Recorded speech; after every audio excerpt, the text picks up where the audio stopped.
So here's this week's sneaker releases, and not as much as last week, and there seems to be a few noteworthy sneakers to talk about. The first one up is the Nike Attack Year of the Snake. I just feel like Nike has dropped the ball with this particular silhouette because it's quite a simple silhouette in terms of the technology. But what I think the thing about these is similar to a Dunk. They've got quite a lot of different overlay panels, and I think they could have just done a lot better with the colorways that came out. A lot of them were just sort of plain white, and the swoosh was a different color, but that's about it. But if they dropped something like the original Mac Attacks that came in black and grey, but in different types of colours, and just played around with the overlays and the materials, I think they could have been onto something. Because I did actually like the Social Status one that came out. And also on the 14th of January, you got the Nike Air Max 95 Sunder, and this one is a clean colourway. They look nice, and just a very straightforward Air Max 95, and I think they will be quite popular. And also on the 14th of January, you got the Nike Zoom Vomero 5 Cave Stone, just another sort of darker colour, good for, I suppose, coming into now going into sort of springtime. I think they're probably worth a look. And also on the 14th of January, you got the Nike Air Max 95 Jade Jewel. This one's got the Tiffany vibes on it, and again, not a bad looking pair, and I think they look quite nice actually. So again, if you're after a 95 or your 95 collector, then there's quite a few to get through, and I think this year's going to be a busy one for the Air Max 95, being the 30th anniversary. And also on the 15th of January, you got the Nike Gato Bordeaux and Coastal Blue colours. These have been pumped out similar to the Samba. I would like to check a pair of these out just to sort of see what they like, and a lot of them seem to be going on sale, like near enough to sort of half price. But the thing about these, they've got an EVA midsole, so to make them a bit more sort of comfortable. And also we've got two colourways of the New Balance 1906L. So the first one is in metallic and black. Just the silver is a bit too bright on this, and not something for me personally, but I suppose depending on the type of audience that this is aiming for, just not my bag really. But obviously someone out there might like these. I do love the silhouette. I think it's a really cool silhouette, but just this particular colourway is just not doing it.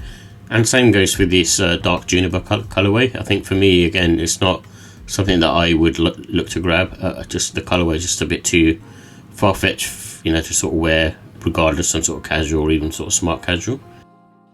And also on the 16th of January, you've got the Clot Adidas Superstar Lunar New Year, and this one is another one that's I suppose I like it in terms of the effort that Clot have put into it, and seeing some of the materials and the monograms on the upper, all that stuff looks cool, but it's not a sneaker for me. And also on the 16th of January, you got the Nike Air Tech Challenge 2 in Racer Pink. I'm going to be coming out with a review in the next couple of days for the original version, the Hot Lava version, which I ended up getting below retail. But this is a really nice pair.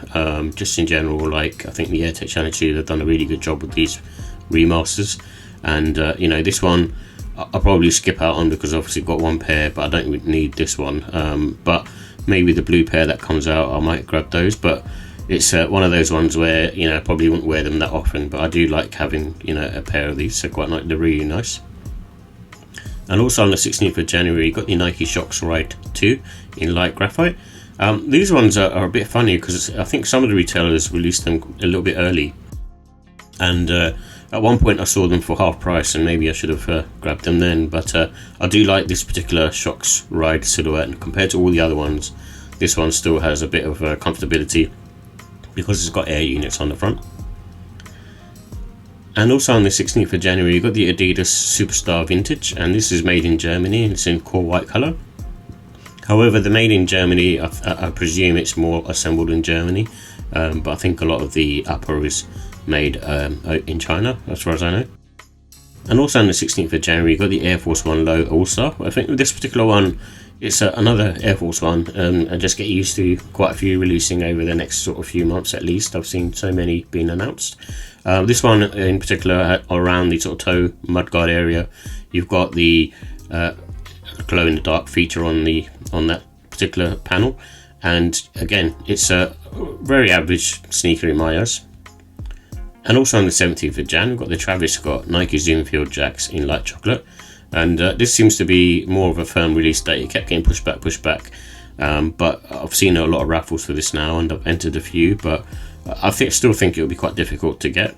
And also, they're not going crazy on the resale market. But I'd rather just pick up a pair for retail. I'm not like one of these, where I'm sort of fussed about getting it on a resale.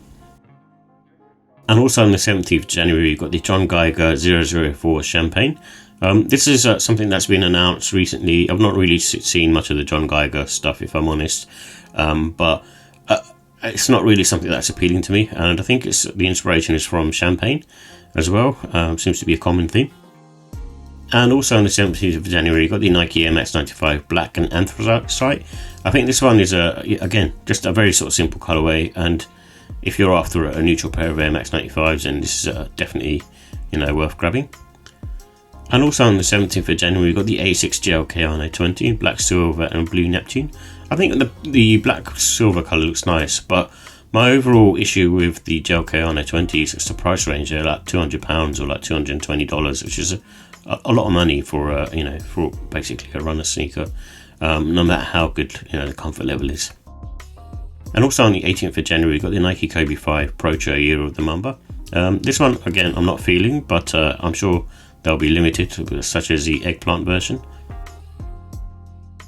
And also on the 18th of January, we've got the Air Max Sunder Gore-Tex Boldberry. This one, again, just the Air Max Sunder is a nice model, and you can't go wrong with a pair of these, especially being waterproof as well. And also on the 18th of January, you've got the Adidas AE1 Low Year of the Snake. This is a tentative date in my eyes. I think you might find that the date changes on this a bit, or it might just drop randomly. Not my not something that I'd be into, but I understand. If you're into sort of Year of the Snake and that kind of stuff, then you'd definitely be after a pair of these. But for me, it's just a bit too loud. But it's a good one for the basketball court.